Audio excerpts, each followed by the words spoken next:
A CBS New York Times poll out this morning shows half of Americans do not think that the U.S. has any responsibility to do anything about the violence in Iraq. 42% say the U.S. should respond. The poll also shows 41% of Americans think President Obama is offering the right response to the Iraq violence.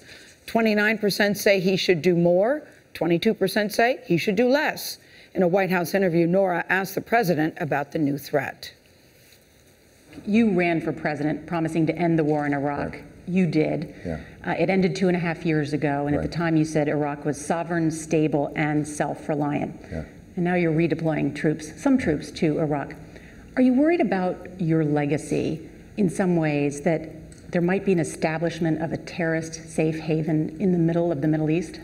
Well, first of all, I think we did exactly what we should have done, which is to turn over to Iraq a country that had the capacity, the ability to govern itself if all the parties involved, Shia, Sunni, and Kurd, were prepared to make compromises with each other.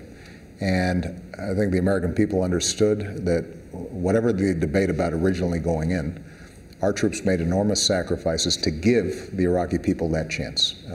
Unfortunately, that trust between those parties has never fully cohered, and now we're seeing some of the consequences of that. I mean, ISIS is a group that is so extreme. Mm-hmm. It has been disavowed by Al-Qaeda as being too violent. Right. How urgent of a threat to the American people is ISIS? I think it's fair to say that their extreme ideology poses a medium and long-term threat. Right now, the problem with ISIS is the fact that they are destabilizing a country that could spill over into some of our allies like Jordan, and that they are engaged in wars in Syria where, in that vacuum that's been created, they could amass more arms, more resources. Would that vacuum exist had we backed the moderate rebel forces in Syria?